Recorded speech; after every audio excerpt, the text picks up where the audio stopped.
হামলার পর দেশটির পারমাণবিক কর্মসূচি নিয়ে আন্তর্জাতিক উদ্বেগ আবারও বাড়ছে।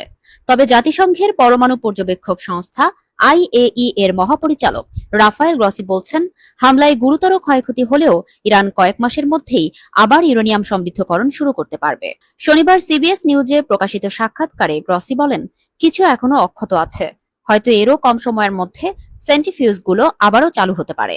গত ১৩ জুন ইসরায়েল প্রথম ইরানের পরমাণু ও সামরিক স্থাপনাগুলোর ওপর বোমা হামলা চালায়। যুক্তরাষ্ট্র পরে তেহরানের ৩টি প্রধান পরমাণু স্থাপনাতেও হামলা করে।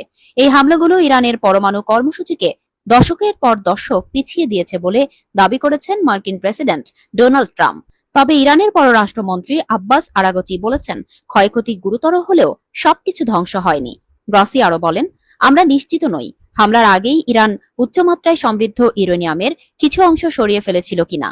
এই ইউরেনিয়াম তাত্ত্বিকভাবে ৯টির বেশি পারমাণবিক বোমা তৈরির জন্য যথেষ্ট। তেহরান ইতোমধ্যে আন্তর্জাতিক পরমাণু সংস্থা আইএই এর সঙ্গে সহযোগিতা স্থগিত করতে শুরু করেছে। আইন প্রণেতারা এই বিষয়ে ভোট দিয়েছেন এবং সংস্থার মহাপরিচালক গ্রসির ফোর্ডো সমৃদ্ধকরণ কেন্দ্র পরিদর্শনের আবেদনও প্রত্যাখ্যান করেছে। গ্রসি বলেন, আমাদের জানতে হবে সেখানে কি আছে, কোথায় সরানো হয়েছে এবং কি ঘটেছে। না জানলে ঝুঁকি থেকেই যাবে।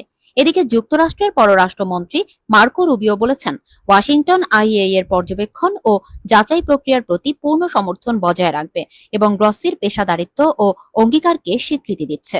বিশেষজ্ঞরা মনে করছেন, আঘাত পেলেও ইরানের পারমাণবিক কর্মসূচির গতি সম্পূর্ণ থামানো সম্ভব হয়নি, আর এটাই ভবিষ্যতের জন্য সবচেয়ে বড় উদ্বেগ।